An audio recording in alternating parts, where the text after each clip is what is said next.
Hello दोस्तों, नमस्ते। मेरा नाम कविता है। मैं आप सभी को एक कलसा के ऊपर देवी गीत सुनाने जा रही हूँ। अगर मेरी गीत अच्छी लगे तो लाइक करें, कमेंट करें और शेयर करें। मेरे चैनल को सब्सक्राइब करें। निक लागे मैया के कलशवा आंगनवा बीचे। निक लागे मैया के कलशवा आंगनवा बीचे।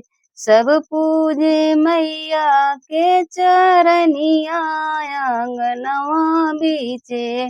निक लागे मैया के कलशवा आंगनवा बीचे। सब पूजे मैया के चरनिया आंगनवा बीचे। कलशा के नीचे ही बेदिया बनाइला। कलशा के नीचे ही बेदिया बनाइला।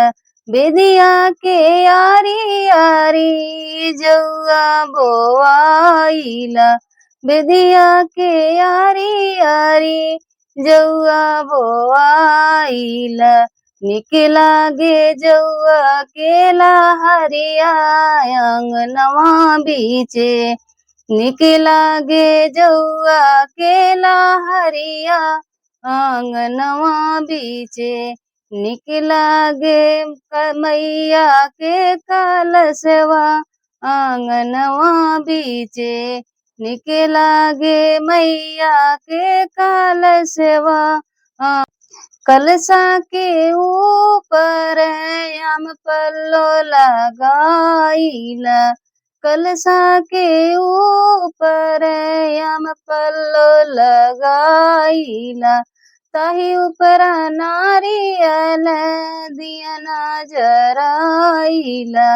ताही ऊपर नारियल दियना जलाइला। निक लागे दियना के लहरिया आंगनवा बीचे। निक लागे दियना के लहरिया आंगनवा बीचे। निक लागे मैया के कलशवा आंगनवा बीचे।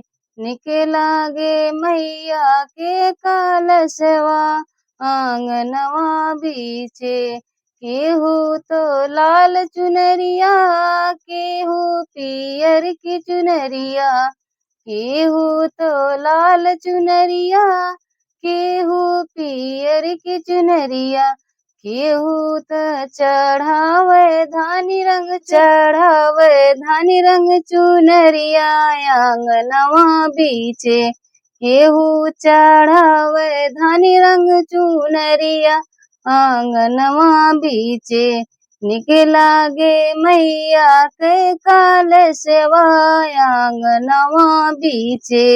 निक लागे मैया के कलशवा आंगनवा बीचे।